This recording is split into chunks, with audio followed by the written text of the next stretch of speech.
Good whiskey, make the jackrabbit slap the bear. Quite good. Attack warning. Is it for real? Attack warning. It's for bloody real. Live from Colorado Springs, the Drop Culture Podcast. Want to confirm, is this an exercise? Roger, copy. This is not an exercise. Come on, quick, get down. 1, 2, 3.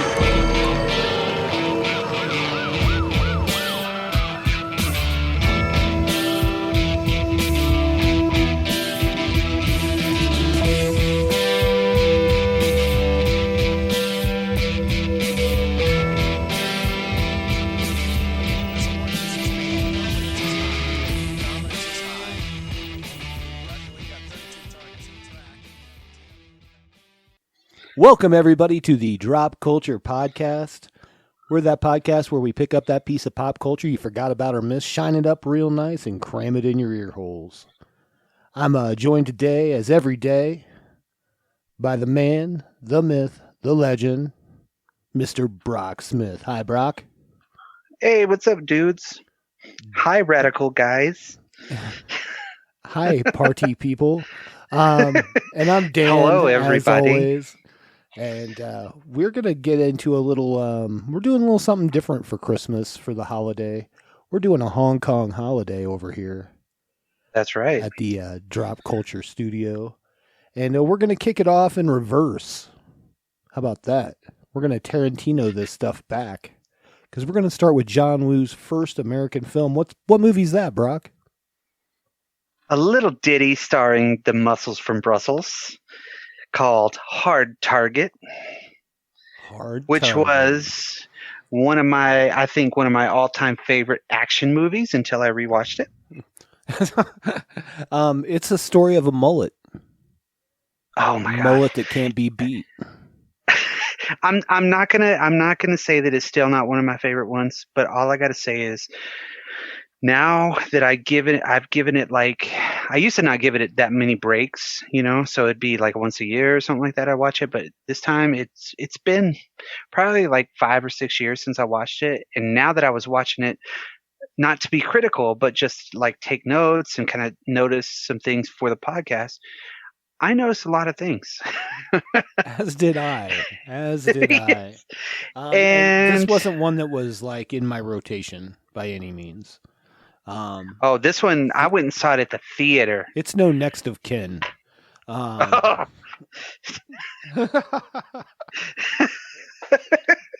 Neeson. And who else was in that? Liam Neeson and Patrick Swayze. Patrick Swayze. It's like nobody puts Liam in a corner. Well, nobody did in that. They just killed him, I think. Yeah. He had a particular set of skills that didn't make it very far in the movie.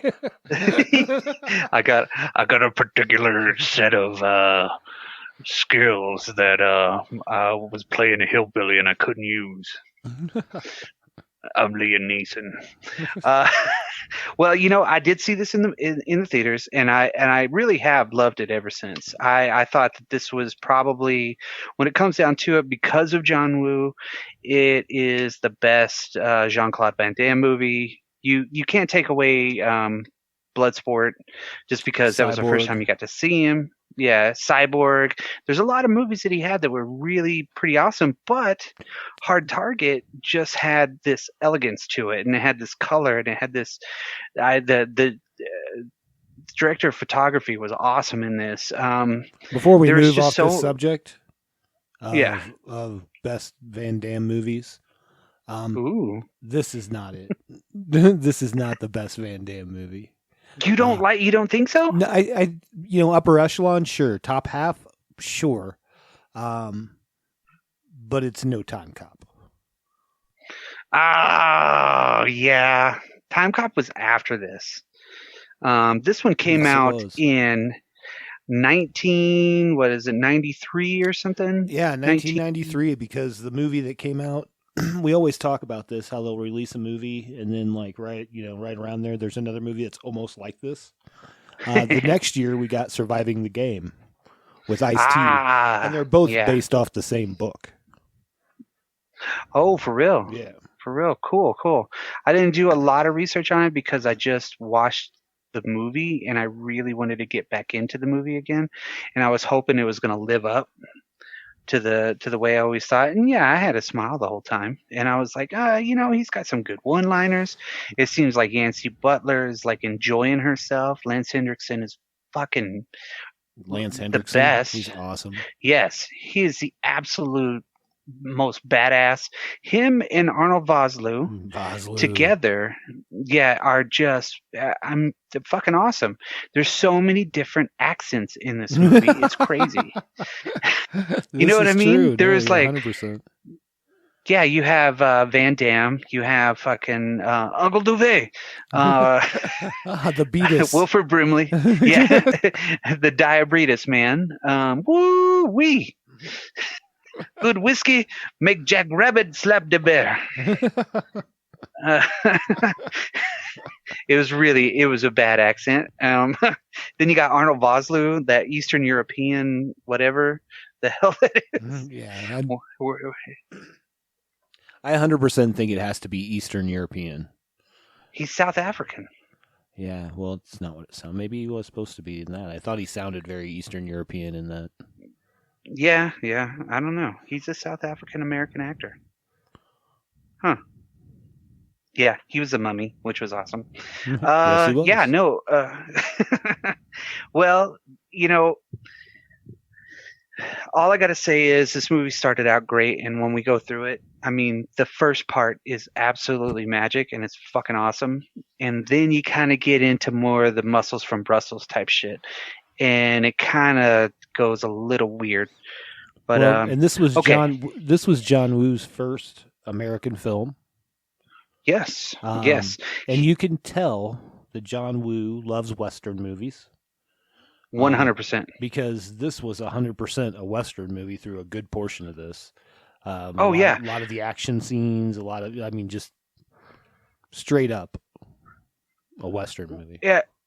He was so ahead of his time in America because he was doing all that Hong Kong cinema with Chow Yun-fat, Better Tomorrow, all those gangsters, high fucking kill rates. Oh, yeah. You know what I mean? Of course. Big time, exploding bullets. You had these lovable, like rogue characters. It's just, he was fantastic. I think he really is. And I think that he started making more movies in America, and he kind of, I don't know, lost his something, but he's done a lot of stuff since. You know what he hasn't lost? His doves. No, he never will. He never will. No, that supposedly is his way of connecting the hero's journey. Because every time they release the doves, it's kind of like when the hero says, you know what, I'm a fucking hero. You know what I mean? And that's that turn that turns them awesome. Gotcha. Yeah. And the way he's used them, I mean, Mission Impossible 2 had great action scenes, but it was a shitty movie. Yeah. There's no doubt about it. Not a fan. Broken Arrow, great action sequences. Give him the rope-a-dope. Yeah. Movie will give you a rope-a-dope. Face Off, bitching for the first 20 minutes. After that, I'm Castor Troy. I enjoyed Face Off. Yeah, I liked Face Off. That's a good movie. Oh yeah, you're always going to watch that movie. I mean, it's going to be awesome until you start seeing, Travolta run his hands down everybody's face. And it's like he's trying to learn their secrets and be like, hi. John Woo. I was introduced to John Woo from The Killer. Okay. And it was it was before I watched The Killer before I saw Hard Target. Okay. Because it just screamed to me from the it must have been in like 91, 92. at the video store because the box for The Killer, the box art for it is fucking fantastic because it's Chow Yun-fat and the other Donald Duck, however they refer to him as, and they got the guns and the blood, and I was all into Tarantino. I mean, this shit was like, it was kicking at that point, and seeing that I was like, oh my god, that is awesome. Brought it home, and all my friends were like, why are you watching a movie that's in Chinese? I'm like, why am I not watching? Why aren't you watching it? Come on. Yes. The hell's Jesus wrong with Christ. This thing is awesome, right?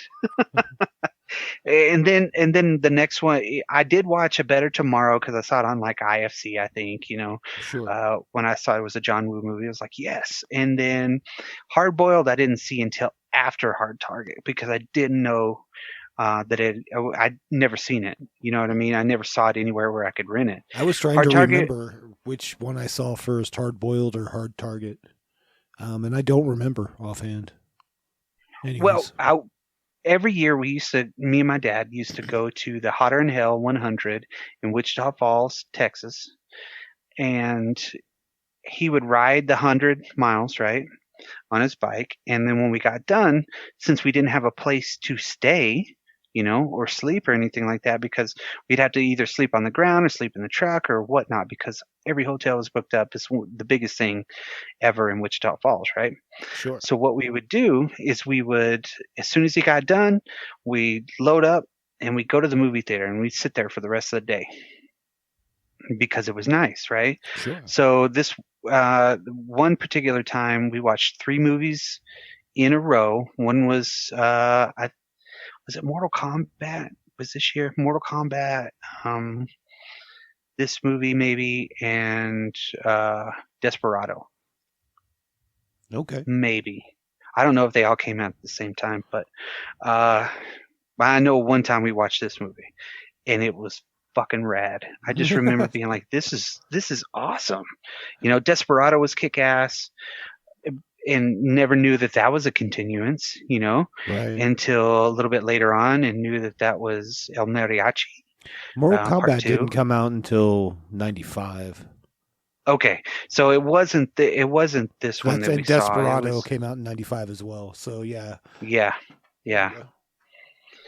So this one we saw at the Hotter in Hell in 93. And that was probably the only one we watched. But I remember just that last time that we did that, it was 3 movies in a row. But I just remember being like, fucking, the introduction into all these action stars. You had Seagal, Van Damme, Sylvester Stallone, Arnold Schwarzenegger. You had all these people up.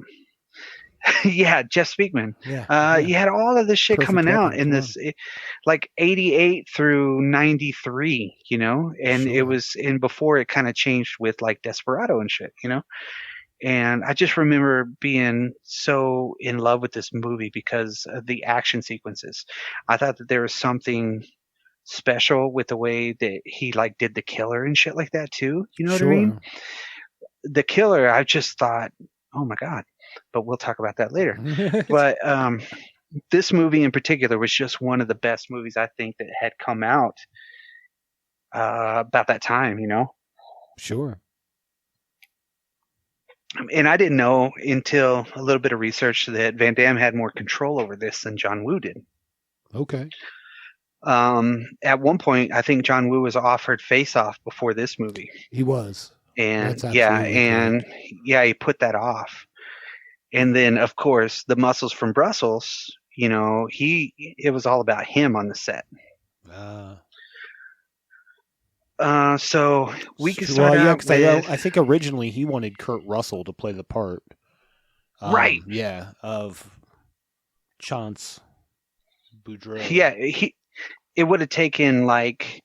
how much? It would have taken like 2 years for them to wait. Yeah, but I don't think Russell's they would have... schedule. Right, and I don't think that they would have done it in New Orleans if it was Kurt Russell either. Oh, they wouldn't. Because they wouldn't have had to work around his accent. That was the only reason they did it in New Orleans was because of his accent. It's and funny. that made sense. This was the year that I saw the last movie that I saw with him in the theater, if that makes sense. Nope, it was the next year. Time Cop was the last one I saw. Oh, But shit. but he had 3 movies come out in 93, and one of them I did see in the theater. It wasn't Hard Target. It was Nowhere to Run. I don't know if you remember that little ditty. Yeah, I do. It was He had a more like motorcycle. Lone Wolf. Yeah, you know. Yeah, it was Lone Wolf McQuaid, Sorta, with Van Damme. Yeah, he's on the run, saving people, whatever. The other movie that he did, of course, was Last Action Hero, where he played himself in a cameo. Yeah, and then also Universal Soldier. That was 92, though. I was just talking about that Yeah. 93. Yeah, Universal Soldier I saw Oh. in the theater, and then Yeah. Nowhere to Run, and then Time Cop, and then that was the last movie I saw. Pretty sure that was the last movie I saw in the theater with him. You know what I mean? Well, me and my buddy went and saw Knockoff, Okay. which was a fucking joke. I saw 'Cause that we on laughed. video when it came out. Yes. I remember my friend Jeremy. We were just laughing the whole fucking time because it was so stupid. A Rob Schneider, pick with Jean-Claude Van Damme trying to be funny, Right, but still right. kicking ass, Is that the one where he's in like Taiwan or Hong Kong or something like that? and they sell knockoffs. Yeah. Yeah. He tried to do the buddy movie. Yeah. Tried to do the buddy movie, but it didn't really work out unless he did it with himself, which was Double Impact. Well, didn't he do a movie with Dennis Rodman though? Yeah, that's what I'm saying. Yeah. He tried this little experiment and he sucked. It just didn't work at the end. A lot of cool shit in him, but yeah, no. Yeah, Jean-Claude Van Damme, he just kind of came out of nowhere with Cyborg, I think Masters of the Universe Bloodsport Part 2. was the first thing that anybody really remembers him from. Like the first movie I really remember him from was No Retreat, No Surrender, because he was like the bad guy, the Russian guy or whatever. Was that kickboxer. no Retreat, No Surrender, or was it Black Eagle? No, it was No Retreat, No Surrender because I saw that movie a bunch of times when I was a kid. Because the main character of the story actually like talks to Bruce Lee's ghost as he's training and stuff, and then he has to fight Jean-Claude Van Damme, which is like in shape, and he's like a normal dude. You know what I mean?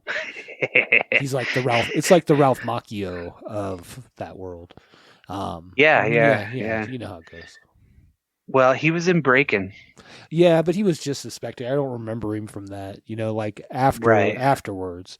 I mean, in Monaco Forever, he was the gay karate man. So I don't remember that either. You know what I mean?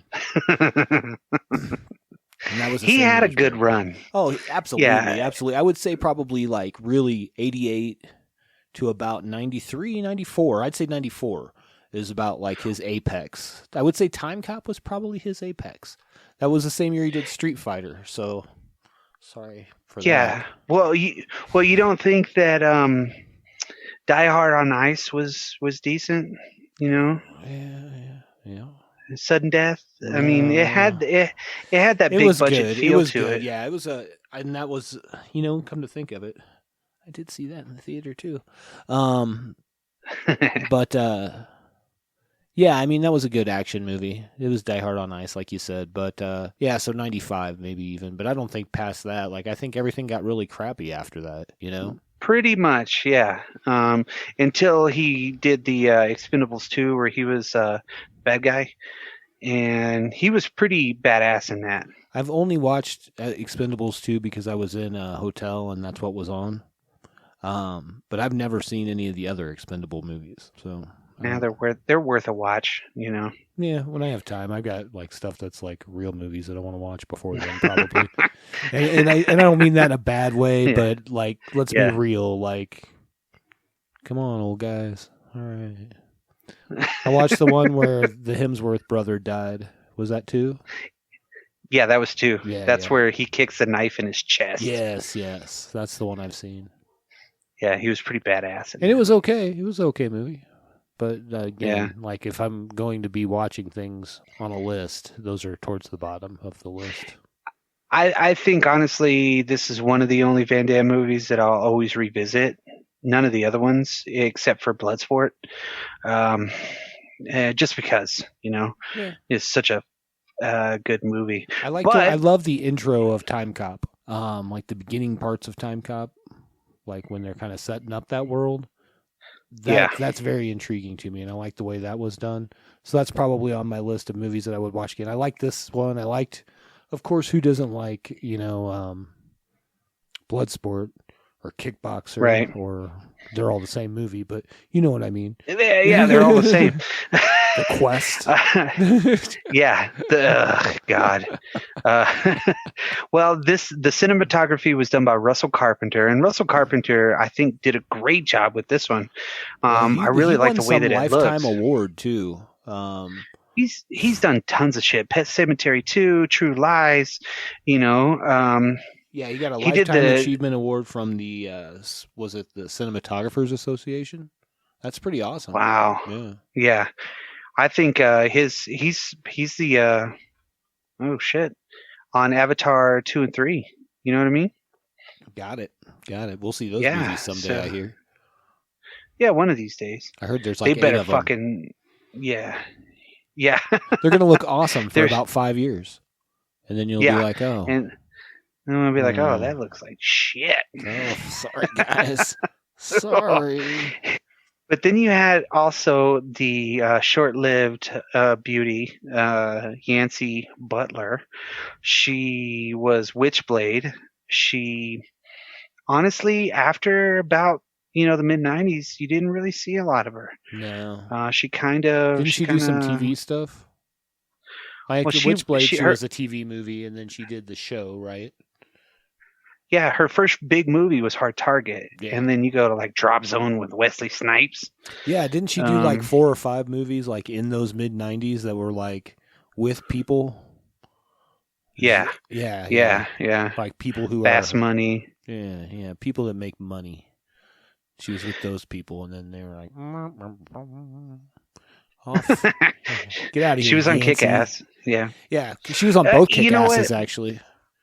Right. Yeah. I always thought she was decent. I always thought she was a good actress, but honestly, she never really did a lot of stuff too much, and which is awesome. I can't remember who she it kinda- was we were talking about. My wife said she looks like, I can't remember who the model was. And then I said, yeah, mixed with a little Denise Richards. And she's like, yeah, with a little Alyssa Milano just thrown in just to, just for fun. Right. Well, her eyes, her eyebrows, and her eyes, you can really, it's her. Yeah, for sure. She's definitely not like cookie cutter like Oh, some of no, the, no. yeah. And like you said, you could tell like when she was filming this, she seemed like she was having a great time. So She really did. Yeah. You can see a lot of those little things in there. I read that there was a original like 3-hour cut that Wu did that was more story driven and more not just focused on Chance Boudreau, you know what I mean? right. And all about that. But then Van Damme and the editor went into the editing room and like cut the shit out of it, to make it more centric to him. Well, I know he had to cut down the movie a lot too because of violence. Like they wanted a rated R movie, right? It was originally NC-17. I think it went through like 11 different it was versions a or some lot shit. of cuts. He cut a lot over and over and over until he got his R. But the thing is, the violence wasn't even that fucking crazy, man. Really, compared to some of the shit that was already out at the time, there's nothing wrong with it, I Right. think there's only a total of like 30-something people that die, which is kind of crazy. But, You'd it think just- with that it many just didn't- exploding bullets that a lot more people would Right. die. Right. And I think the original cut focused a little bit more on Lance Hendrickson and Arnold Vosloo, Makes just sense. because again, I really think the very first part of this movie, and John Woo does start strong and has these great things, and I think everybody's like, this is great, but we're gonna have to chop a shitload off.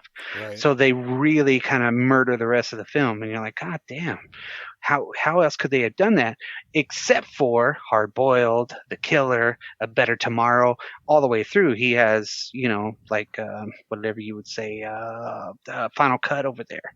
Right. Unlike over here, they're like, oh, well, Sam Raimi's going to hang out with you through production because you don't know English. It's like, what?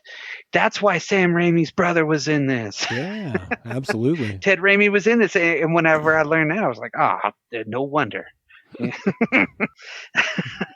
and Lance Hendrickson, honestly, he kicked ass in this. His character was freaking awesome. He was so just like mean and badass, like he could do no wrong in this movie. Everything that he did was awesome. Yeah. There's so many different things, like his coat catching on fire was not part of the script, and it just happened and they just kept rolling. Right. And you're like, oh man. And just even whenever she pulls the bullet out and he gives that little laugh, like, just like every fucking thing about his character was so awesome. I don't know. He just did a lot of really cool shit. Yeah, and absolutely. Except for the piano part, that was the only thing I was like, that's not him. That's not him. Do you know that it's not him? It's not him.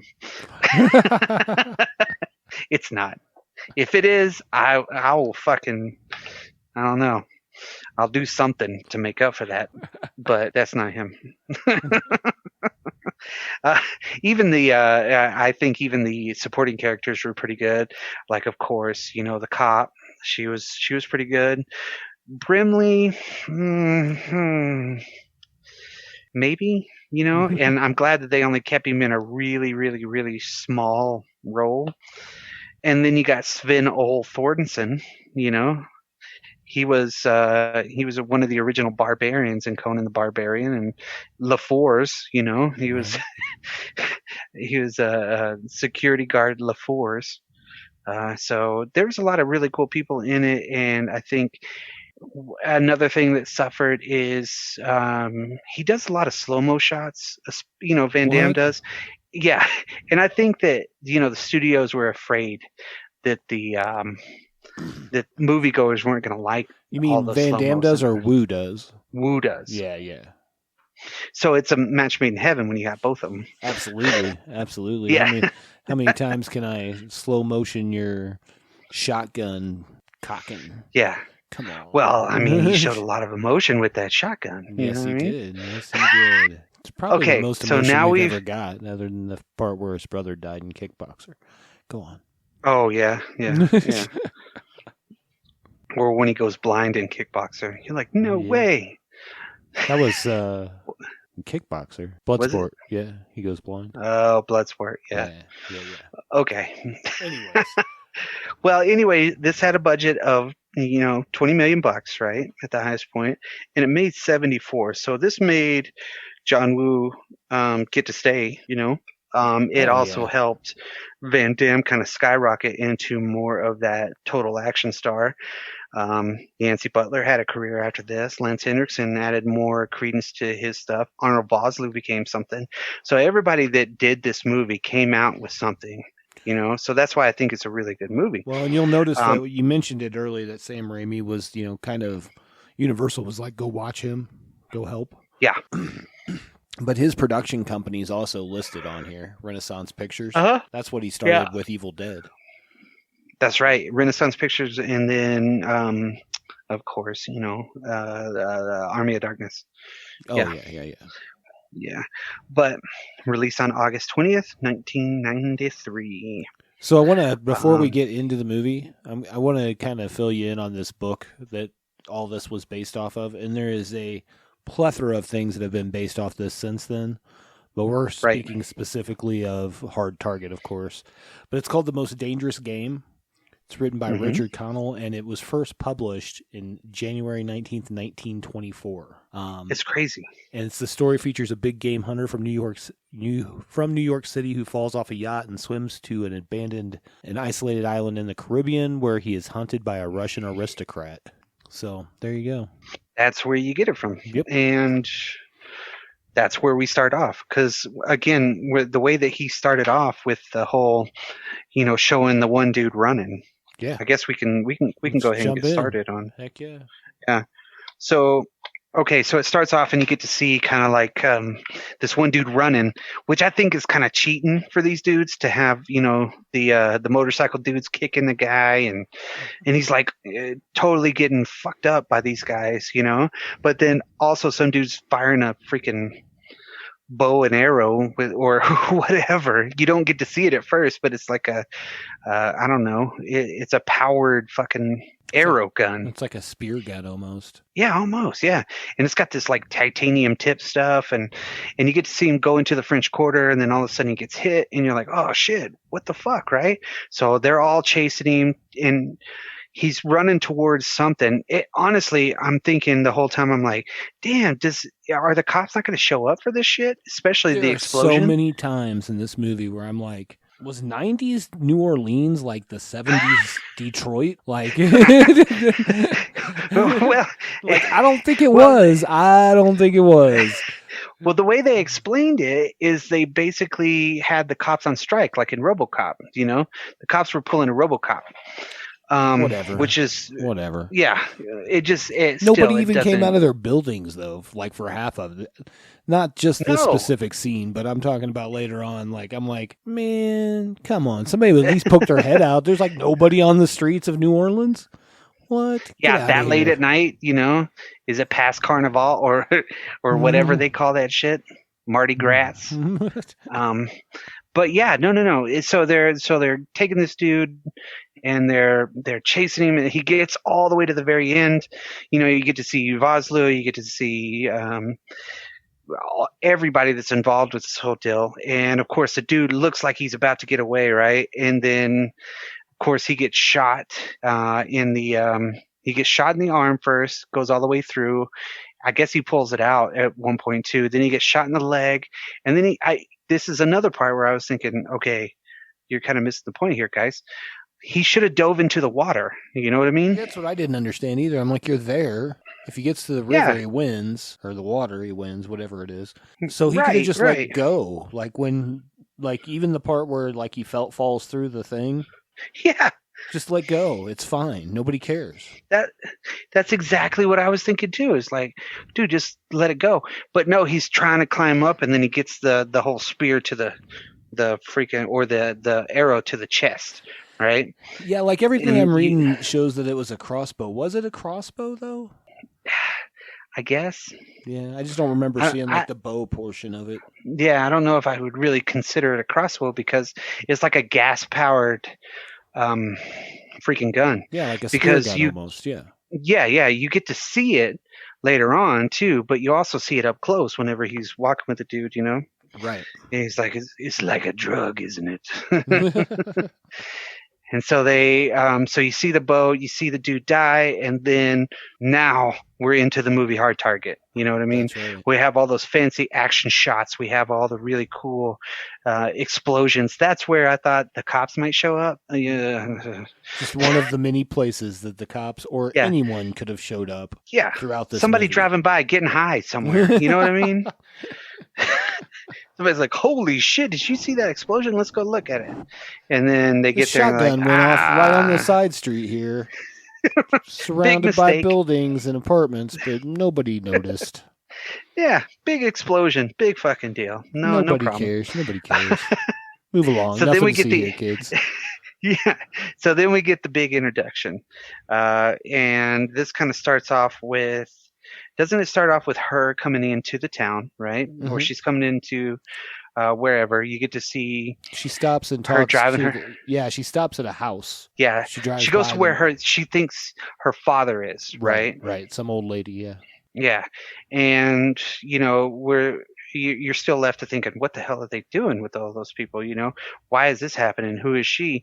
She's looking for her father because she lost contact with him, a couple of weeks ago or some shit like that, right? Or a couple of days. I don't know. Yeah, it seemed like just it was literally a week or so ago, like because they had been sending letters pretty recently. Even though we know that like her parents got divorced like 20 years ago and he moved out, and like they were never close during that time. And that's when she finds out that her father was homeless, right? and then she kind of starts going around to the missions and everything. And she meets Roper, right? She meets the other recon dude, and she's like, and he kind of explains to her like, hey, we're all. Yeah, he's like I don't know us. if you knew this. Yeah, but your dad was out of door. He was homeless. Yeah. You know, he didn't have a place to go. And she's just like, this is like her first time being in a big city. Her mind's like, yeah, her license completely plates say exploded. Michigan on them. Just throwing that out there. Right. And she's driving a Camaro, so that tells you everything. Detroit Rock City. Right. Yeah. And so she's like, really, she's just looking. She ends up going into a the diner that Van Damme's in, right? Because she needs to get some change, and that's when Van Damme sees her. But we get that first introduction into him. Before we get there, as we come into this diner, like the first people we see are like wearing shorts, and again, it's New Orleans. And when we see Van Damme, he's wearing a long black coat, looking just out of sorts. He doesn't look like he belongs there. No, he's got a denim shirt. Mm-hmm. He's got a long black coat. He's also has curly mullet, greasy curly mullet. That mullet is like on fire. That mullet is what saves the movie, actually. That's what wins the fight at the end of the day. Pretty much. And I think that Billy Ray Cyrus actually was one of his stuntmen. It looks like him when you look really close. You're like, oh, yeah, that's Billy Ray Cyrus. You know what I mean? You're like, no way. Him and his achy couple of times, heart. Come on. A couple of times I was looking at it, I was like, oh shit, that's him for real. No. So we get that introduction, and she's like, the waitress goes, well, how's the gumbo? He's like, tolerable. You know, the coffee was decent though. And she's like, while she's trying to get change, flashes that she's got like all these hundreds of dollars in her purse. Right. And he notices it. But he also notices that somebody else notices it. His head's on a swivel. That's right. As you are when you're in the dirty South. Yeah, and he's a good person, so he's like, I don't know. Yeah, you kind of think maybe he's not at first, because he's like, you notice him noticing the money kind of a deal, you know? So like if you weren't coming in like it's Jean-Claude Van Damme and it's a Jean-Claude Van Damme movie and he's going to be the hero, you might not have thought that he was the greatest guy right off the bat. Right off the bat, yeah. But he's also like really protective. He notices everything, and he's also protective. Like he's a good person. Oh, he's he like, is. Yeah. You know what? That's not good. So he starts to walk out. Right? She's asking about her father's mail. He hasn't picked it up yet. And so he kicks open the door. Right? And then he looks in the reflection and he sees the dude's like, yeah, we're going to go get that lady. Just wait till she leaves, right? So that's how they sounded, in my head. And so he kind of walks off in slow-mo into the distance, right? And you're thinking he's gone. Then Nat comes out, or Yancy Butler. She comes out, and all of a sudden the four toughs, there's two of them inside, and they look at the other two toughs waiting outside, and they're like, yo, let's go. And they're like, hey, baby, why don't you give me some change with that? And you're like, what the fuck, right? Yeah, she goes to open the door, and he kicks it shut. Yeah, he's like, what you doing here, baby? It's fucking weird. And then he hits her, and then guess what? Van Damme shows up. And kicks everybody's ass. He's there for fucking some ass kicking. He's like, why don't you take your big stick and your boyfriend and get out of here? Doesn't even try to get the purse back, you know what I mean? Well, at first, he's like, just go. Just laying on the ground. Yeah, he's like, go. So she's like watching the whole time while he's whooping the shit out of everybody, right? He opens his coat because he's about to start kicking because he has no weapons, except for his legs, But it was very much like, there's one of your Western things too, where he pulls back his coat like he's about to get in a duel, right. And it's kind of focused in on it a little slow motion like as well, right there. That love of Western movies came through. Yeah, he's the man with no name kind of type of a deal. And he's like, except he does have a name, and it's Chance because his mama took one. which I mean, it's weird because he's so awesome in like karate and whatever he does, taekwondo or some shit. And of course, there's that one dude out of the whole group of toughs that's like, all right, man, let's do this. It's like, what the fuck? And he throws a kick, and Van Damme slow-mo knocks him down, right? Knocks the dude down off on top of the car, dents the car, then throws the dude into the hitching post. It's like, bang! And then he kicks that same kung fu dude that he knocked down through the window. And he's like, okay, see you later. Yeah, they telegraph him going through that window for like 30 seconds. Yeah. You're like, just do it. You're going to do it. it. Yeah, you're going to do it. He's going to run at you, and you're going to hit him in the back of the neck, and that's what's going to happen. It's like, boom, down, down, down, down. And he gets the slide guitar. That head first to the hitching post, I thought was probably the most intense. That would suck. Like you can't stop. Yeah. Like he threw him. Yeah. Bang! No.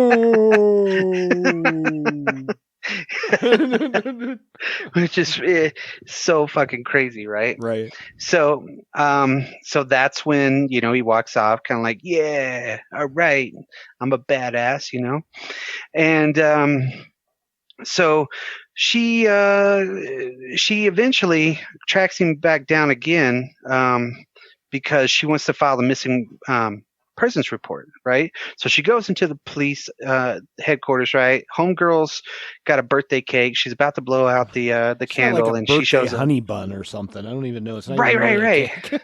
It was a birthday funnel cake. Yeah, is what it was. Exactly. Yeah, with a muffin on top.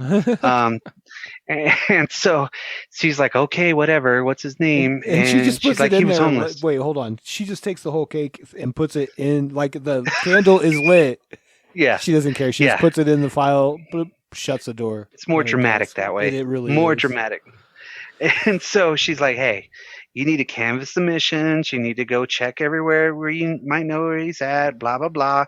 Also, you might need to get somebody that knows the city a little bit better than you do, and you go find him. And that's, of course, when Yancy Butler pulls a Karen and is like, if you don't want to do your job, officer, then I'll just fucking leave. Well, she was kind of shitty about it, though. She was kind of like, why don't you see me in the morning? I just worked a double shift and blah, blah.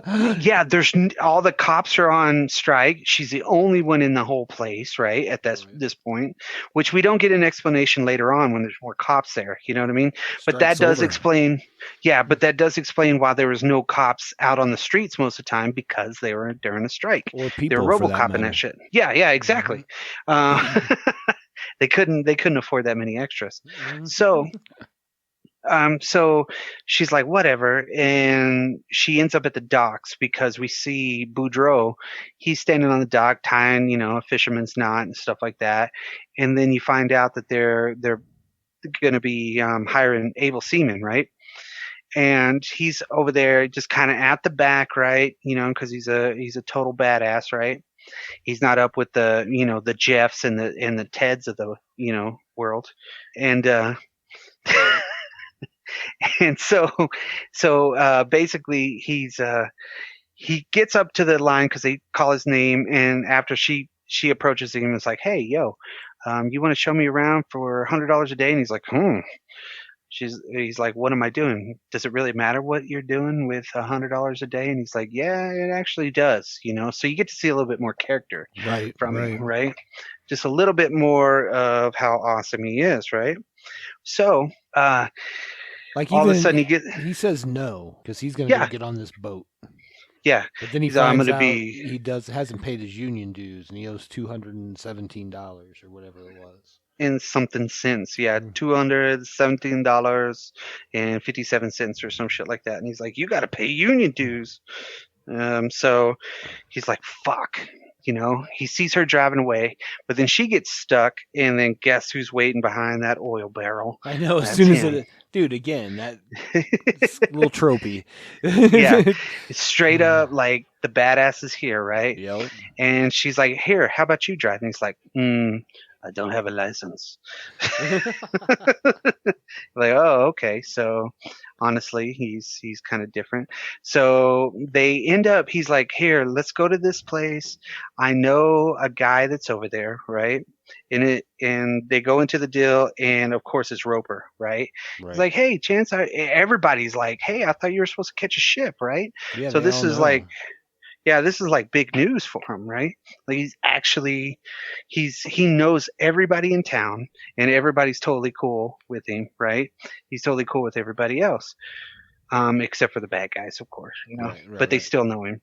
So well, the bad guys aren't from there, though. right, and Roper, except for one, the big guy, and then Roper's like, hey, guess what? I saw a backpack with tiger stripes on it that they gave to the recon people.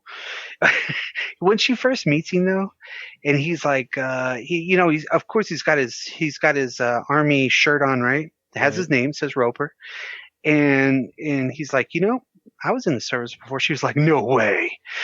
Yeah, I know. You She noticed gets all that? excited, like you couldn't Really? tell from his shirt. Yeah. Yeah, you couldn't tell that he was in the army? Do you think he just got that from the Salvation Army? I don't know. So yeah, so they actually go to the deal, and they notice, she gets to see the pictures and everything. They pull it up. Roper's really cool to her, helps her lift the suitcase. She's all emotional and everything, and she's just like, oh shit, this is crazy. And then they see those nudie flyers for the sex hotlines and shit, right? So, of course, he's like, we pass these out sometimes. They're very modest, for men at this point too. They're like, nah, you don't need to see this, so we've all done it. So, he's like, I know where this guy's at, so we'll go pay him a visit. He's like, okay. So, Is this of Randall? course. Yeah, yeah. So they go over to Randall's place, and there's all these dudes, dirty looking dudes, and he's like chewing on a cigar and talking on the phone and throwing flyers out to people, and especially like the skinny old dude that was there. He's like, okay, old timer, hit both sides of the street this time, It's like, what the fuck? But they all have those little dills on, like they're newspaper boys or some shit. Right. And so of course he comes in. He's like, "Oh, Chance, how you doing?" And of course, this dude has the worst tells of anybody I've ever seen in a movie, because he's like, "Yeah, we're looking for Bender," and he's like, "Huh? I don't know who that is. Who's Bender?" And you're like, "Come on, man, you can fucking tell. Even Van Damme can tell, right?" Just like, whatever. So he lights that, He's all a badass, and he lights the home dude scrambling around for a match to light a cigar, but Van Damme lights it and then blows it out right before he's about to use it. And then, of course, you get to see the introduction of Pick, or Van Cleef, otherwise known as Arnold Vosloo. He comes in, he's like, I didn't know you were having guests. Mm-hmm. He's like, oh, we were just leaving. Because, of course, Van Damme can smell a bad guy a mile away. Well, of course. He already knows. He's like, let's get the fuck out of here. You know what I mean? That guy knows a little bit more. So that's when, they're walking out to the deal. You don't really get to see any of the other interaction from that. And the cop's like, hey, are you Natasha Bender? And she's like, yeah, well, you need to come with us. So they go downtown, and of course, guess what? They found her father's burned remains in an abandoned house, and they could only identify him by his dental records, Right. And of course, Chance is being so sweet and nice by like taking the records away because she's in shock and shit, and just basically being like cool as hell, right? Or at least trying to be very chivalrous, They Right. made it a point to make all the men chivalrous, all the good men chivalrous, Sure. and all the bad guys dicks. And so As they do. Right. So they're just like, huh, that's weird, So the moment where he decides to go back to the scene of the burning or whatever, and cross the police line and all that coming up here, the moment where he has this epiphany where he's looking at the one dog tag and he looks at his dog tags and there's two. He's like, whoa, what? Mind Like, blown. What happened in his brain where it was Like, I don't know. Did I forget that there was another one? Yeah, exactly, right? Yeah, he's like a better detective than any of the other fucking detectives on the detective squad. But still terrible. You know? Yeah, but still like, oh, well, if I can wouldn't have somebody seen tell me how to call mine, then 911? I would have never thought that there could be another dog tag. Exactly, right? Some bullshit. And that's where he gets jumped by the dudes, right? Well, we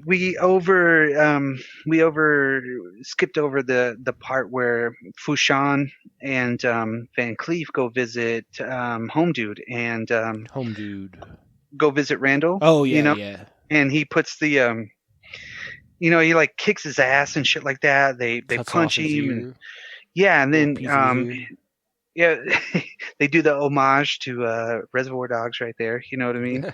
And he's got those big industrial scissors and he cuts off his ear. He's like, so he's freaking out. He's all like bleeding and crying and shit like that. But yeah, money. If you show that dude money, he's like, whoa. You know? I assume this is something that had to get cut off because like when they go to cut the ear, it changes. Like you don't see it and you can hear it. Yeah. So I wonder if this is a piece that they had to cut out to make it rated R. Probably. I feel like in a John Woo movie, you would very much see somebody's ear get cut off just for real. Yeah, maybe. I don't know. Yeah, you're right. And of course, we find out that Bender was not the original dude that they asked for. That's right. You know, so it was a fuck up from that dude that really causes this whole thing to go into place. From who? Home Dude. Randall, he screws up and gives him the wrong dude. You can only refer to him as if you were Vosloo, though. No. Yeah, No. Vosloo's cool. No, it was that's how you have to say Randall's name. Randall? Yes, thank you. Yeah, so Randall, he fucks up the whole fucking thing for them, right? Yes. Because he gives them somebody that has family that's snooping around. He's like, don't be a douchebag, Randall. Mm-hmm. And of course, you know, he's like, next time get us the person that we asked for. Right. And of course, he punches him and he's got blood on his hand. He sticks it in the freaking gross ass goldfish water. You know what I mean? I'm like, you know that's got to stink, right? Right. And then Vosloo's like, Randall, if I come back here, cut me a steak. You're like, yes. So yeah, and then of course you get that introspective pigeon moment from Van Damme where he's like, Pigeons. Yeah, there's another one. So he decides to go back and piddle around. And these are two of the best henchmen I've ever seen in a movie, right? And they totally whoop his ass, right? Because he finds the other deal. He puts it in his pocket, you know, and then they strangle him. They're kicking his ass, right? Hitting him with a baseball bat and stuff like that, right? And the dude's like, hey, Boudreaux, better stop sniffing around and tell that girlfriend of yours, point her titties north and step on her gas. It's like the fucking greatest line. And that dude delivers it with like vigor, you know? Step on the gas. And of course, you know, he gets arrested and Natasha has to come bail him out, right? Right. So she's bailing him out. The only person that works at the police department is the one lady they've already talked to. Yeah, and the police station is full now. Yeah, but they're still going straight to her. Right. And of course, they're like, he tells Natasha, he's like, your daddy didn't die in the fire. He was murdered. And she's like, what? You don't got no freaking, no, he didn't. And he's like, you have evidence now. And he drops out the deal and he's like, that wasn't made by a fire or some shit like that. Yeah, so the well, dog no shit. tag's got like a triangle hole, like, as if maybe it were a crossbow bolt or whatever, spear. Yeah, it was because we already know he wasn't killed by no fire. We saw that shit. Saw that shit when I was with my grandma. So they're like, oh shit, you know, maybe we got to do something about this. But this is where we get the new client that Fushan and Van Cleef have, right? Yeah, that's where he's playing the piano, right? Right. He's playing it all fake. Yeah, I mean, just giving this really awesome concert deal. Home dude's giving him the, Vosloo's giving him the rundown of how everything works. You need to transfer us the money, blah, blah, blah. And then you get to pick your weapon, everything. And then we get to see the smoking dude, he's like, but he's like chain smoking the whole time, right? Right. And Lance Hendrickson has some fucking badass shoes on, right? Looks all fucking cool, right? Just sitting on his Chase Lounge, and he's like, all right, wire the money to us and we'll be in touch with you. And he's like, all right, So you got this yuppie dude that's wanting to kill, somebody, right? Wanting to hunt a man, Right. So, they allude to a little bit of something with the with Home Dude. No, they don't even say anything to the coroner yet, because they start talking. Maybe we should leave.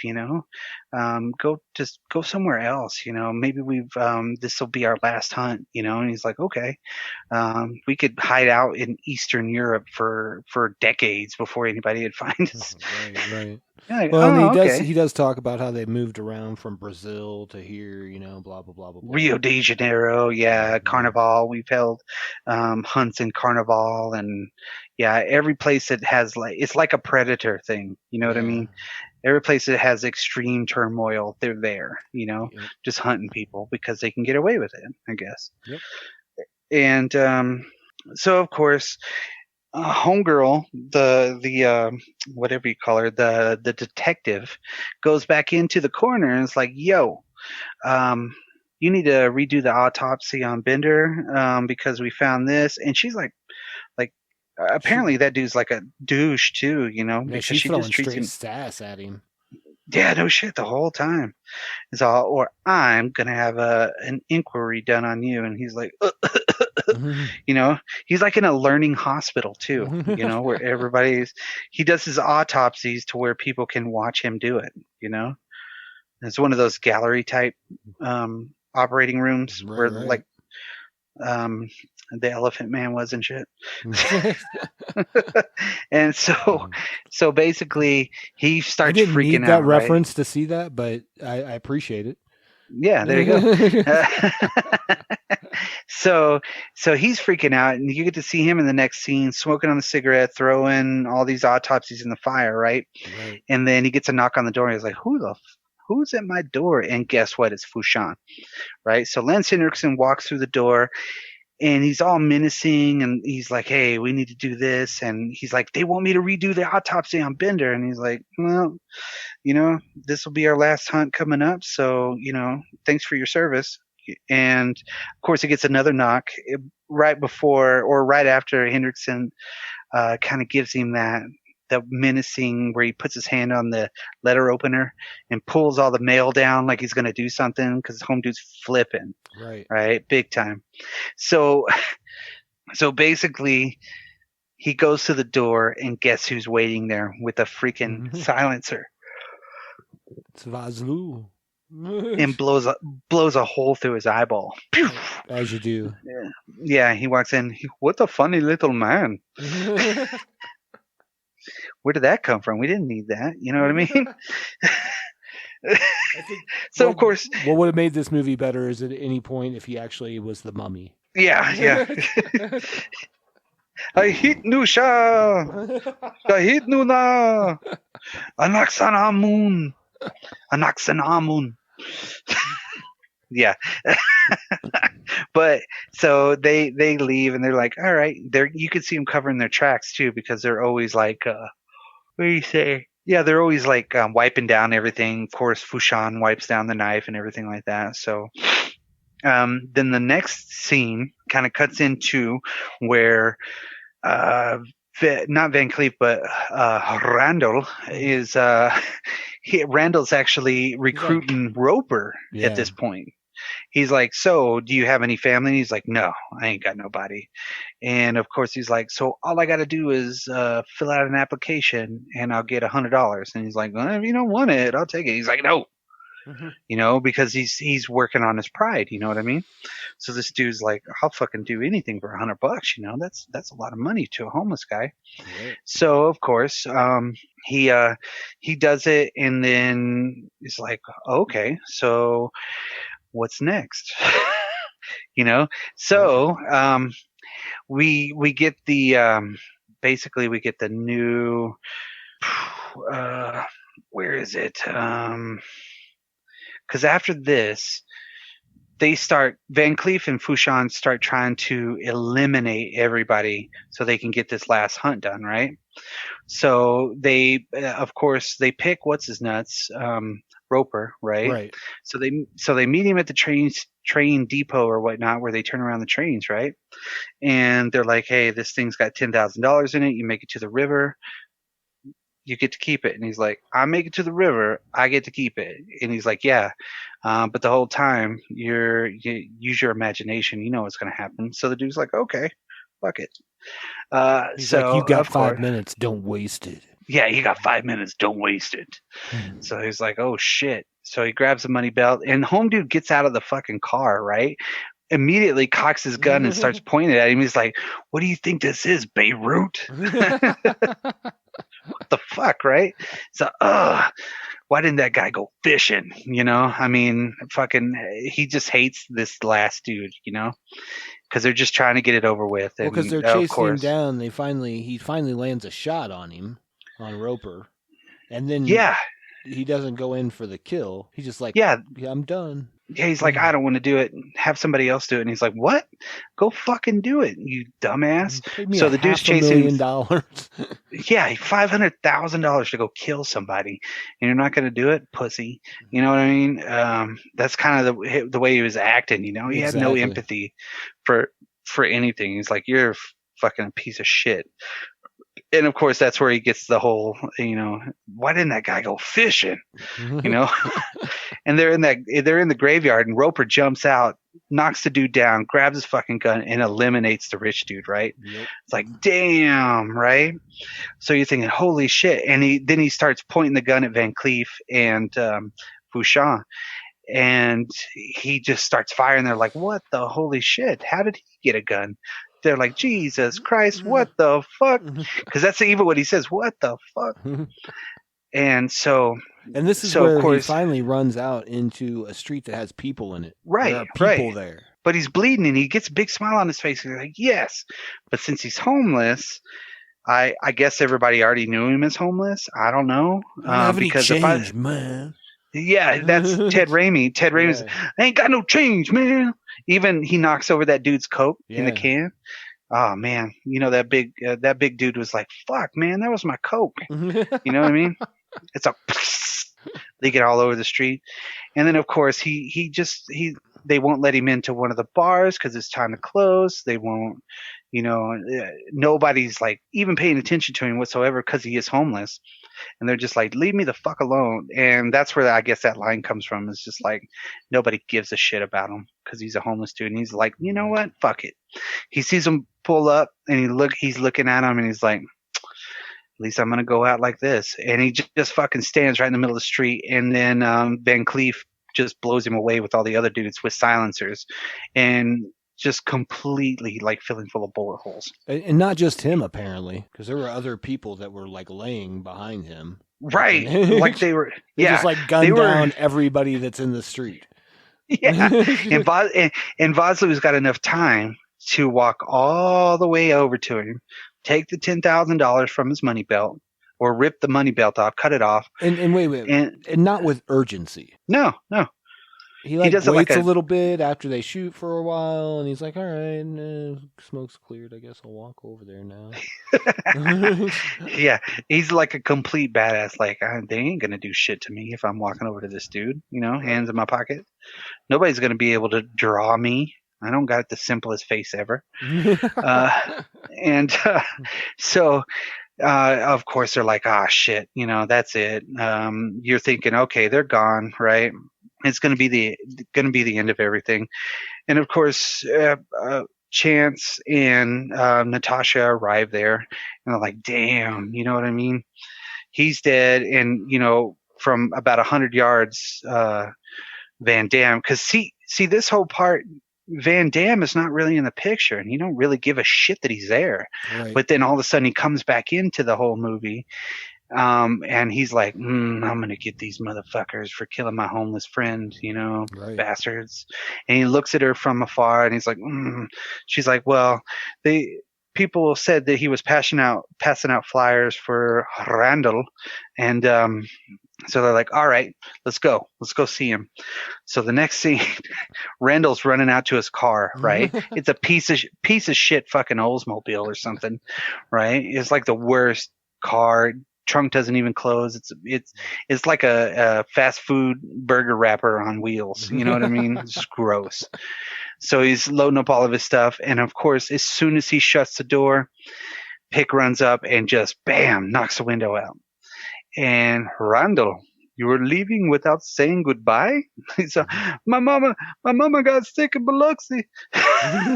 Like, whatever, right? Because he knew the heat was on.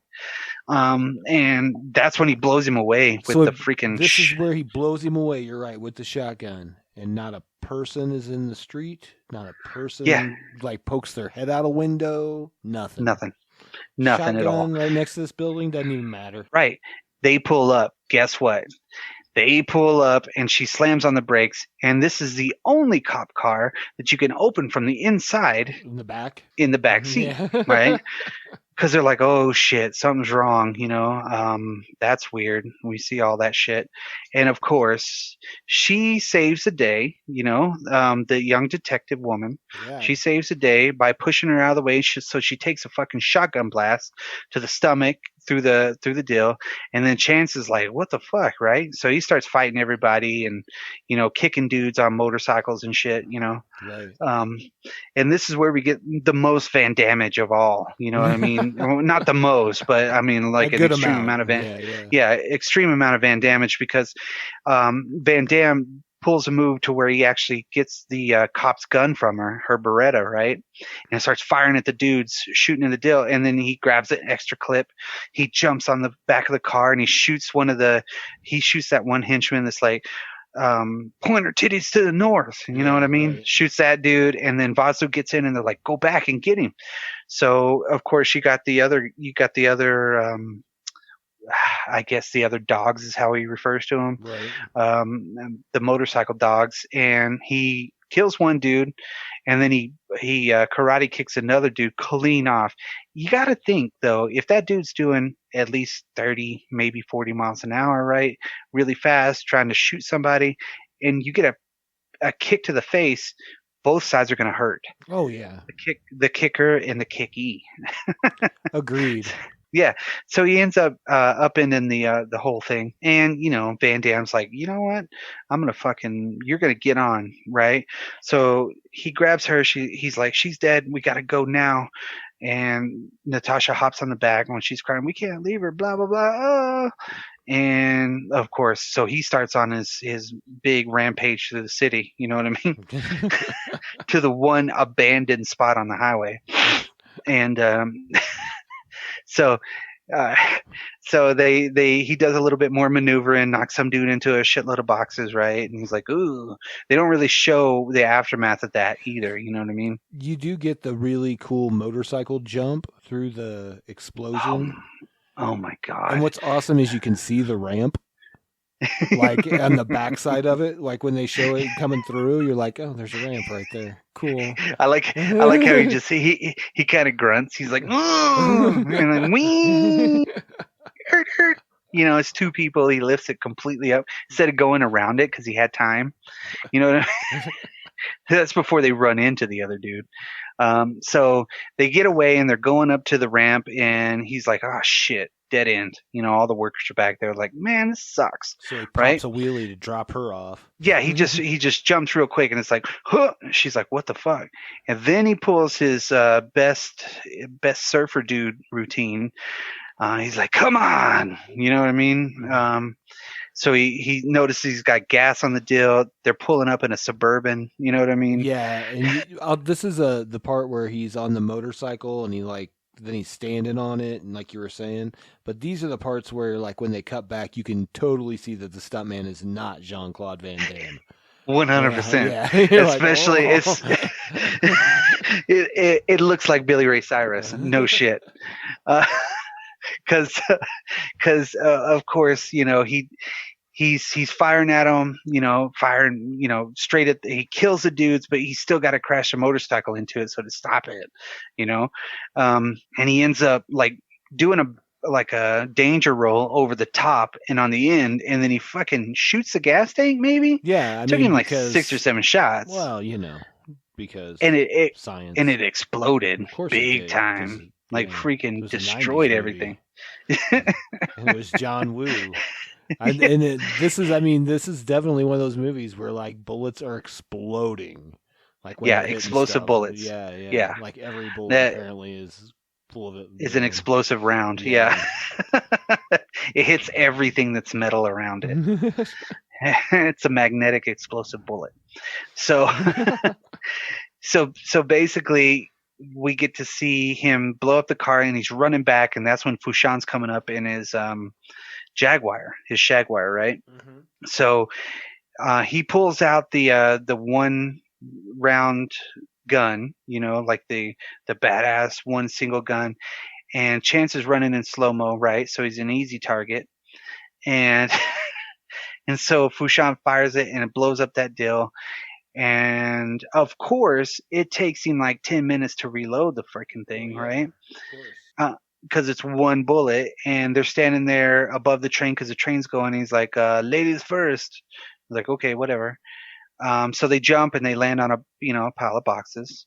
That would fucking kill you almost. It would hurt They so land bad. on the like cloth canopies of these trains. Right. I'm like, all the other ones before that were not like that, but just the ones you needed. Yeah, For full exactly, clothes. right? yeah. There wasn't just coal in the whole fucking thing. Hell no. It didn't hurt. You didn't misplace a hip on this one. So of course Fushan's about to shoot him with that little gun from afar away, and then he disappears. He's like, "Damn, this dude's good." That little gun because with a giant fucking bullet. no shit, right? It's like a shotgun handgun. So yeah, of course, Pitt got hit big earlier. Game rifle pistol. Right. But Yeah. it holds one bullet. He hit Van Cleef earlier, right? Arnold Vosloo hit him while they were in the duel there in the street, right? So he's like, "All right, let's go get him." Call everybody.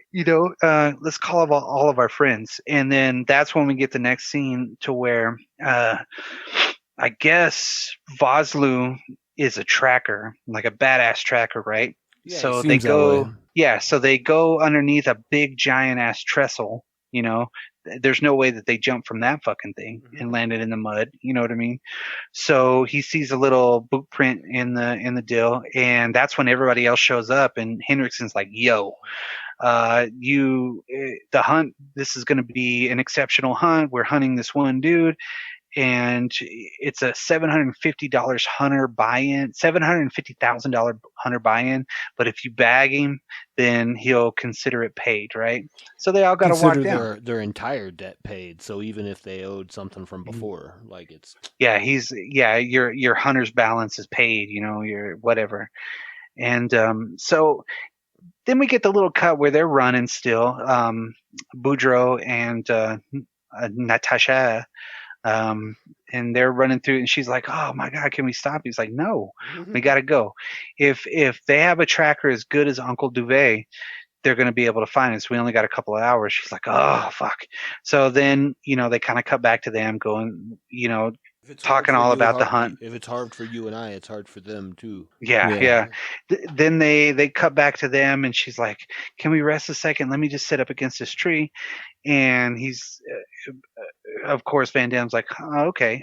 So do you trust me?" And she's like, "Sure. Close your eyes." And "Why do I need to close my eyes? I trust you." And he's like, "Just close your eyes." So he pulls that big fucking rattlesnake out of the tree, right? That's about to bite her. Instead of being like, "Hey, there's a rattlesnake behind you, duck." You know what I mean? Right. He has to like pull it, and then he slaps it, and the snake's like, "Bitch, So- let me go." And then So he punches it. He punches the fucking snake and it knocks it out, right? He knocks out the fucking snake. So then he rips off the rattle and he's like, I need to set a trap for our friends. Oh, okay, whatever. So then you see those same guys walking through, and one dude trips over like some tripwire that's made out of vine, I guess. Yeah, I mean, as you do. That Louisiana vine, you know what I mean? Absolutely. That indigenous Louisiana vine, Mm-hmm. creeper vine. And the snake the dude's, that part reminds me of Austin Powers whenever, the guy's about to be run over by the steamroller. He's got enough time to move. Oh my God, that was terrible. I was like, why? Why is this in here? Yeah, he looks up and he's got like 5 minutes to move, and he's like, ah. And so it latches right on him. Yeah, right on his face, and he's like, if you guys would die quieter, this would be, you wouldn't be giving him more of these kills. And of course he's like, all right, let's go. You fucking idiots. He's just like got no fucking empathy or anything for anybody in his gang, Right. So of course they're going, and then since they still got a head start, that's when we get the introduction of Uncle Duvet. Yes. Uncle Duvet's he's distilling. Indeed.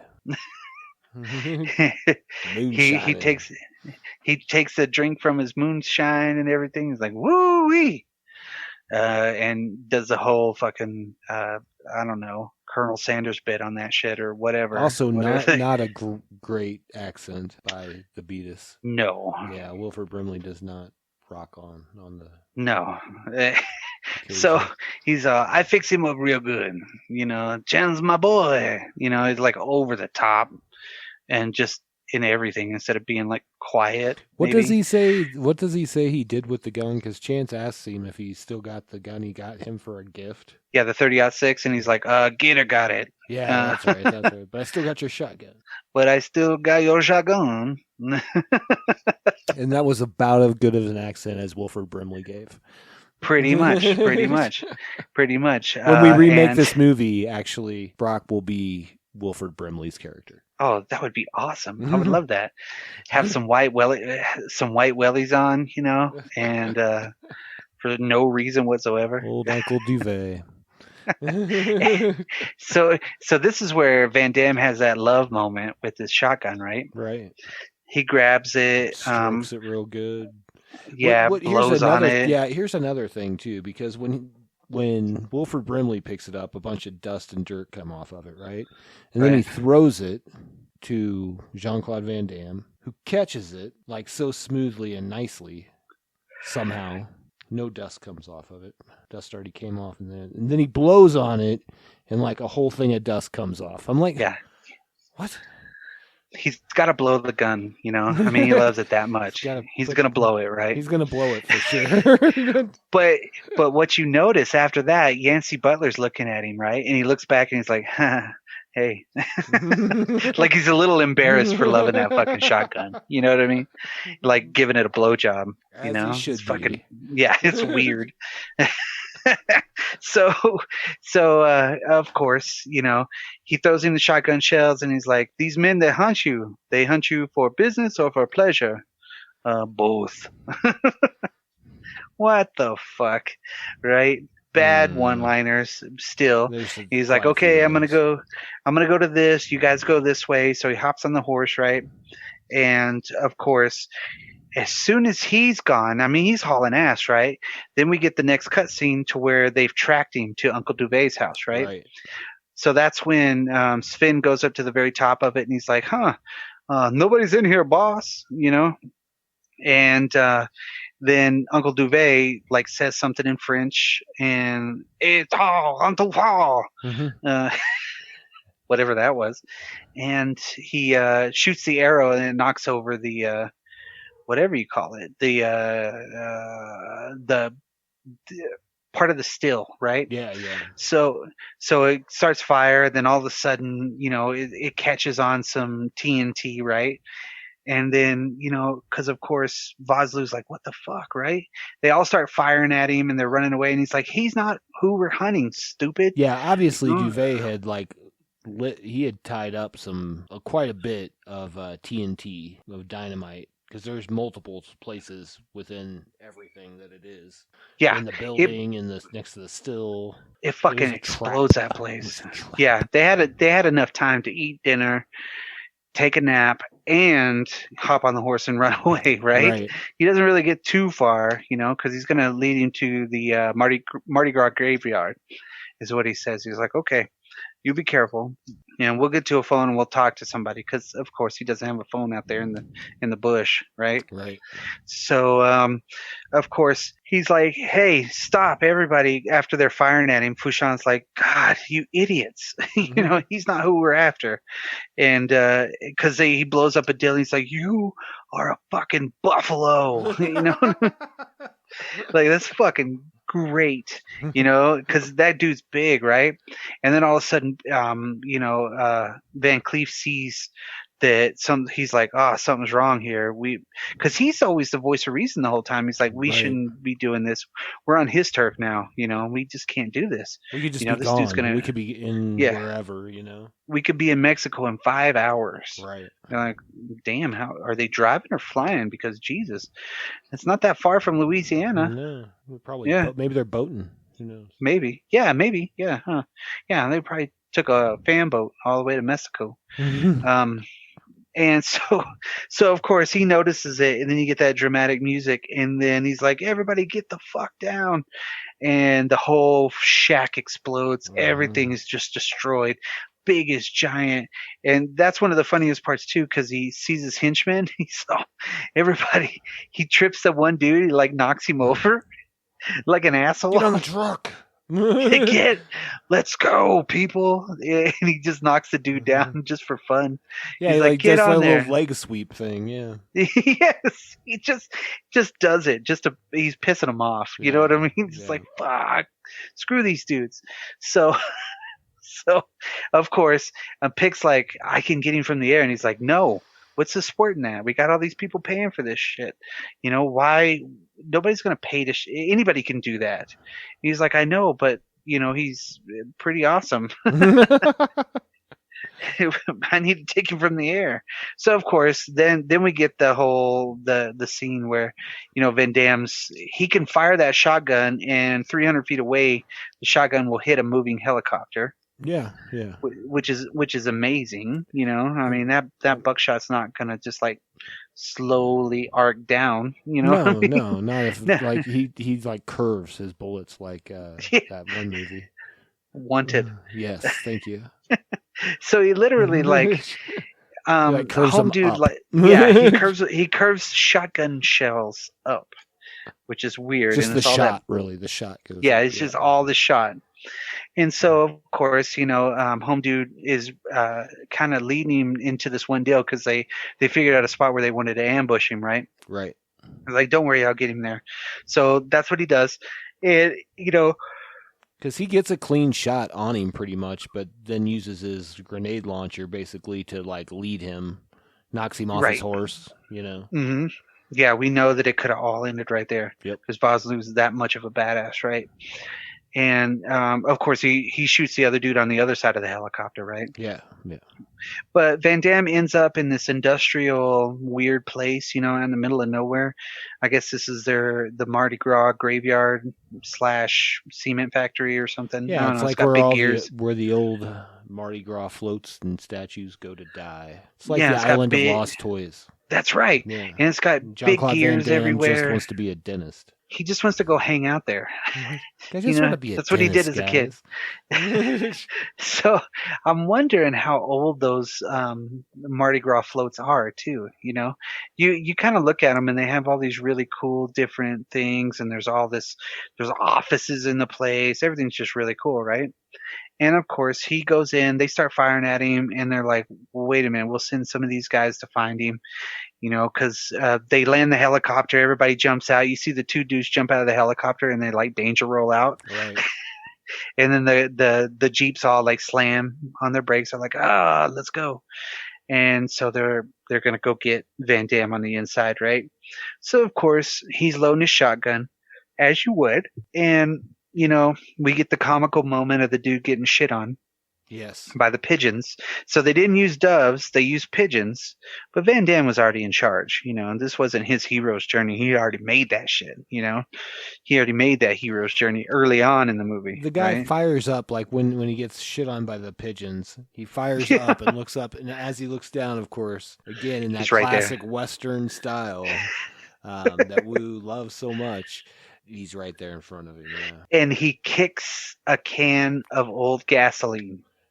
yeah, At and him. he shoots it with his shotgun so that it blows his face off. Before off. before the dude even has his hand on the trigger of his gun. Yeah. And before he can even do that, he's like, ah, and he blows him through the freaking front window of that place, right? And they're like, oh man, no way. Like You fucking got him us. and the motorcycle all come blowing through as the guys are walking up to the building, which is pretty cool. I mean, Right. like, hey, come on in. It's gonna be fine in here. Right. So they keep chasing him, and they end up blowing up something back there. Well, and he's all like, kinds okay, of cool. things, yeah. Yeah. So he's finally in the Mardi Gras storage room, right? He's on that. So he's giant going through there. swan. Yeah. And he climbs up, and he's on like is it a swan or a Pegasi? I don't know. I don't remember. It might be a Pegasus. It had wings though. Yeah, I thought it was a Pegasus.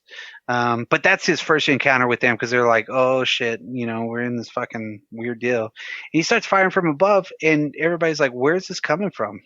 Except for except for Bosloo, and he's like, get him. And they're like, oh my god, go kick his ass. So of course there's no sense in really describing all the ass kicking that he does. No, I do want to talk about one particular set of ass kicking. And it's the dude that has the weird, brightly colored shirt on, the buffalo guy, the big dude. Yeah.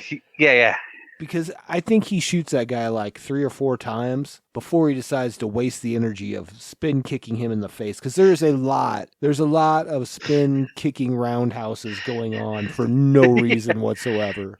Yeah, it's Like, the slow-mo shots. Why are we doing that? Like, Yeah, you've already that's shot him spin. 4 or 5 times. I mean, I don't think that's going to be the end move. And he's He like, shot him sorry more than about that, your shit. What? He shot him more than that, because he grabbed the gun upside down. And he's like, "Pow, pow, pow, pow, So pow, maybe it was pow, like pow." 8 times. Whatever it was. Yeah. It did not necessitate a roundhouse kick to the face. And it No. seems to me if you're going to be fighting like 15 guys or 10 guys or however many guys, you might want to conserve a little bit of energy. That's all I'm saying. You might want to, but not Van Damme. He's got enough. He's got energy No. for days, son. He's got like 12 different modes. He's like he's been at Rogers the Musical. He can do this all day. He can do this all day. At any So- rate. So, yeah. But anyway, he goes through everybody, and the whole time Natasha and Uncle Duvet are coming back, right? She's like, fuck you, I'm going back, I'm gonna go help him. So they end up coming in, and Duvet gets a couple of licks in. Then Tasha kills some dude by shooting him in the balls. Yeah. And no doubt in the balls. Yeah. A lot. She shoots him a lot in the balls. yeah, like 3 or 4 times. I mean, he's got no schnuts left. They're all gone. And he was They've a been douche blown away. anyway, so Yeah, yeah. So he ends up taking out all of the big hunters, right? And then guess who's next? It's Vosloo, right? Yeah. So Vosloo's like, they're doing their badass thing, right? And they're jumping over shit and firing their guns, and they end up back to back. Classic John Woo. You know what I mean? Absolutely. And they're reclipping their guns, right? Because what's really cool is they show Van Damme always getting the extra clips from everybody. Yeah. Like he's out of ammo, Yeah, but yet he that's- makes sure. I think that's something that Wu does well, though. Like, I don't know that necessarily, like, bullet counts right. No. You know what I mean? But at least he's like, okay, obviously he needs more bullets, so let's show that happening. You know what I mean? Throughout the movie, which is great. Yeah, they Because never that's one show thing that in anything else. That drives me crazy when I'm like, okay, that gun has 75 round clip, but it's Yes. a handgun. And anyways. There's no way. There's no way that shotgun holds 30 shells. So they get into their big dramatic fight, right? But there's two dudes like hiding in the office, right? They're like, "Yar!" Oh shit, because they both get shot by Vosloo, right? And then Van Damme's in that one spot to where he knows that he's about to throw the grenade, right? So he jumps through the deal after he shoots some dude, and the grenade goes in at the same time he leaves, right? Yep. Boom, explodes. But Van Damme's already like in full motion and slides on the ground. He's like and like kicking his feet, and then he shoots Vosloo through the table and everything, right? Yeah, like slides underneath the table and shoots him a bunch. Yeah, like 5 or 6 times, and then before he falls, he catches him with his foot, and Vosloo's like, "Oh!" and drops a grenade into his hand. Yep. Foreshadowing. It's gonna come in handy. So he's later. Dead. Yeah. So Fushan finds him and is like, "Oh shit, you killed him. This was like my best friend, my best killer friend." Best killer friend. Yes. Let's be best killer friends. So this is where Van Damme and him kind of get into it. They're doing their firing around, and he's like, "Why don't you die?" Anything's how does that feel to be hunted? He's like, "I don't know. You tell me." You know what I mean? The great lines. Yeah. From Hendrickson. He's like, and he's always doing that where he's leaning his head back. He's like, he's in anguish. Pissed. Yeah, he just totally in anguish, and he's like, "Fuck this." So should listen. So basically, yeah. Well, he actually surrounds him and is not in fire, not yet, but because he's technically he gets shot by a shotgun, right, and runs into the offices, right. And then that's when Uncle Duvet and Natasha come around the corner. They're like, "Let's go find Chance." And of course, you see him pop up because he's not dead, right? He got away. So he grabs Uncle Duvet and stabs him in the chest, with one of his own arrows. Yeah. And then he comes around the corner with Natasha with her ponytail wrapped up in the whatever you call it, in the arrow. Right. And Van Damme's like standing there like, "Shit, how am I going to do this, right? I got 5 slow-mo seconds to run and kick him, before this happens, right?" So of course, she's like, "Don't do it, Chance." And he's like, "Whatever." And then you get to see that grenade, right? And so, of course, he puts his it gun doesn't down, but you work. see the grenade in his hand, yeah. Right. Yeah. And that's when Hendrickson gives that little laugh whenever she puts the bullet into his gun. He's like, and he runs up before he can even pull it back and cock the hammer. He's kicked him, back into the shit. Yeah. Oh, damn. So we're into it. Fushan lands. He's got a shotgun to the whole chest or something like that, right? And then he kicks the barrel. Van Damme jumps over the barrel instead of sidestepping it because it was telegraphed. And of course, not Van Cleef, but Fushan's like a badass. Oh yeah. He's like the ultimate fucking. He's the antithesis to Chance. Like he's the only one to get blows on him. You know what I mean? Like actually hit him, and he hits him a couple of times with that fiery wooden board, right? Right. And of course he catches it with his hand, and it's like crackling in his hand because Chance is a badass, you know. Then he kicks it in half. Yeah, and he's like and then he kicks the shit out of Fushan, right? And they're standing there, and he pops the grenade. It's like bing. You get to see Hendrickson watch it fly away. He stuffs it down his pants, and then of course, Roundhouse kicks him into like a whole bunch of wrapping paper. You know what I mean? And Fushan's still smart though. Yeah, he's like cool, and he goes to get it out, goes to dismantle it, but just as he dismantles it, and he's like, "Ha ha!" There's a spark. His reaction. He doesn't pull it all the way apart either. He just kind of leaves it there, and he's like, "Ha!" He's like, "Oh," and it's like, boom. His whole reaction at that, he was like, "Whoops," And then of course, yeah. So they go over to. So he's gone. They go over to Uncle Duvet, and he's like, "Oh, I think we got a problem here." And he pulls out his flask that got hit. You know what I mean, with the Right. arrow. He's still So he's alive. good. And then we get the boom bam boom boom bam boom boom bam boom boom boom bam boom. It's Born on the Bayou. That's right. You know what I mean? And they're riding off into the sunset. And we're walking into the other side of the building. Yeah. And that was Hard Target. So you know what that makes was- this not a Jean-Claude Van Damme movie? No. There's not one time that he did the splits Oh shit, that's in right. this entire movie. That's what makes it the best Jean-Claude Van Yeah, Damme. right. He doesn't have to do the splits while praying upside down. You know what I mean? Well, or to avoid getting electrocuted in Time Cop, or all the other reasons he's ever had to do the splits in every movie that he's ever been in. Exactly, yeah. right? No, but he didn't have to on this one. No, hell no. He just kicked ass. now that I watch this again, I'm like, I could see the fallacies in it, but I still enjoy it because of the supporting cast, big time. I think it would have been interesting to be working on this movie, just because you have Wu, who didn't speak very good English. You know what I mean? Right. It just seems like it would be a lot. It would be a lot going on, and you had obviously some other people involved that had other ideas as well. Yeah, be crazy to be on this movie. It would have been really cool because, I mean, to see Wu's reaction to some of his shit, that he's like, oh, let's do this. And then whatever interpreter is like, Mr. Wu said this. And they're like, okay, let's do it. But it's really cool that Raimi was on set and he was like, you know what? I ain't going to fuck with him. This is John fucking Wu right here. This is John Wu. Why would I even mess with whatever he's doing? I mean, that's just... I don't remember what I was reading, which article or whatever, but him having to explain shots to the cinematographer, like, this is the Sam Peckinpah shot. Yeah. You know what I mean? Like, he had to make it really simplified so that they could communicate.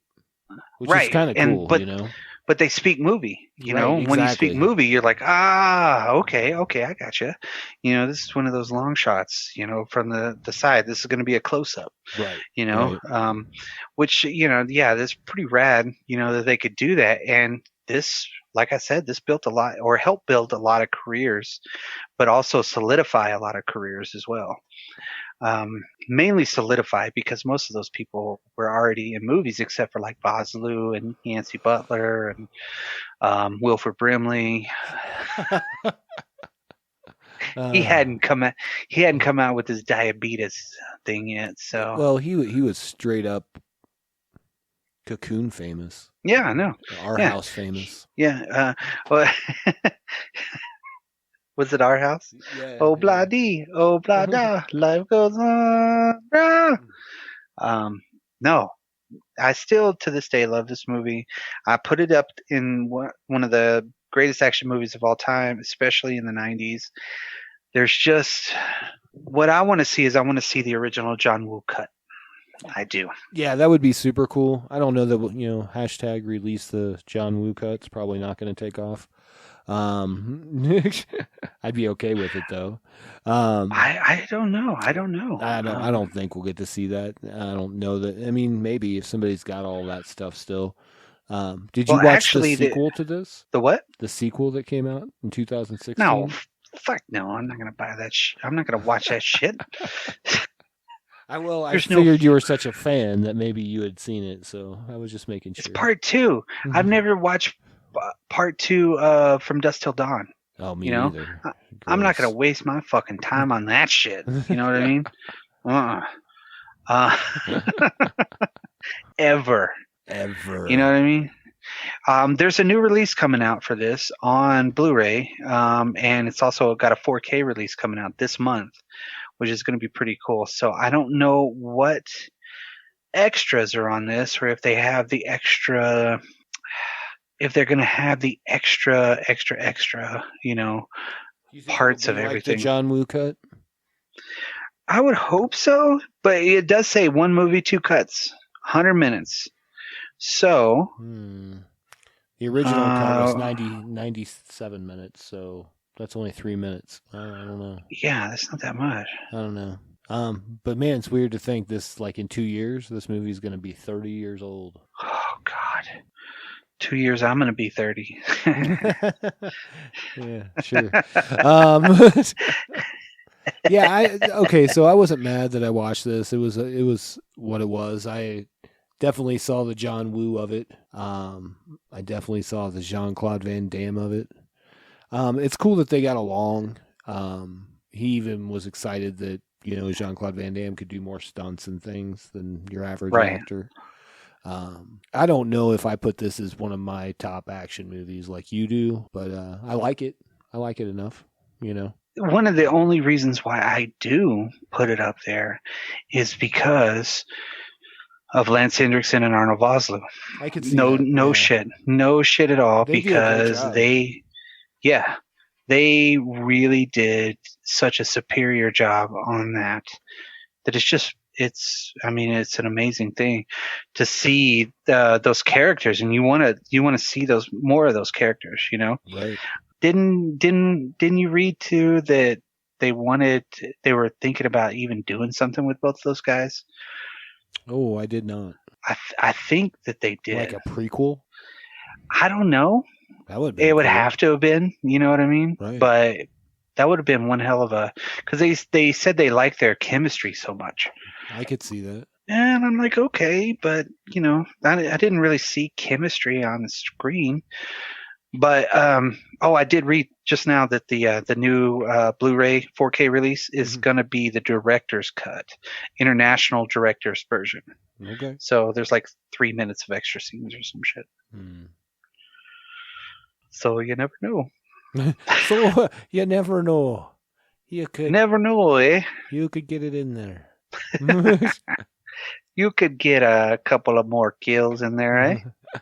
So obviously, I know you love this movie. Out of 5 slow-mo shots, how many would you give it? 4.5. 4.5? Just because. Okay. Yeah. Is some of that nostalgia? Yeah. Yeah. That's but okay. That's okay. Only like 10%. Only like 10% nostalgia. 10% nostalgia. Yep. No Okay, shit. Okay. I think that, this was, if John Woo would have done another Hong Kong movie, it would have been, this one was more production value. The other ones are full of production, but at the same time, they are like, I don't know, they are fucking, I use that word too much, but they're really great. His other ones have these stories that are very entwined, and I don't know, it's awesome. Fair. Yeah, I mean, it's a straightforward kind of an action movie, and there are, like you said, I think the thing that made it better for me were Hendrickson and Vosloo by far. Yep. Made a big difference within the movie. I would probably give it a 3.5, maybe a 4, probably a 3.5. But that's a good score. That's a great score. It's respectable. Yeah. Yeah.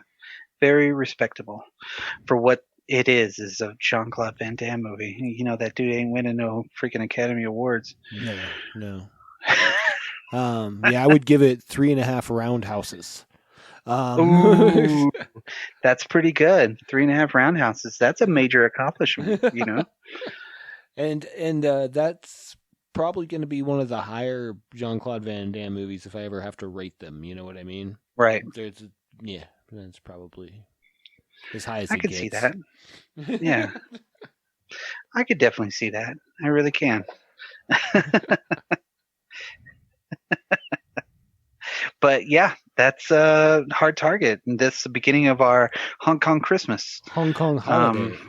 Hong Kong Holiday, starring John Woo and all of his awesome movies. And next week's feature, I'm not going to tell you, is a movie that was made in Hong Kong. By John Woo? By John Woo. Oh, hey. Wow. Hey. Look at us. Fits the subject. Telegraphing that, aren't we? Jeez. Now, again, if you like what you hear and you want to hear more and you want to kind of send us a line, tell us what we're doing right, tell us what we're doing wrong, hit us up at droppedculturepodcast@gmail.com, or just go to droppedculture.com. That has all the fun stuff on it. There's a roller coaster on it. So a roller coaster of fun and imagination. roller coaster. Ooh, ooh, ooh. Yeah, but yeah, we'll see. Or you'll hear us again on Wednesday or Monday if you like it. So, Dan, any last words? Peace.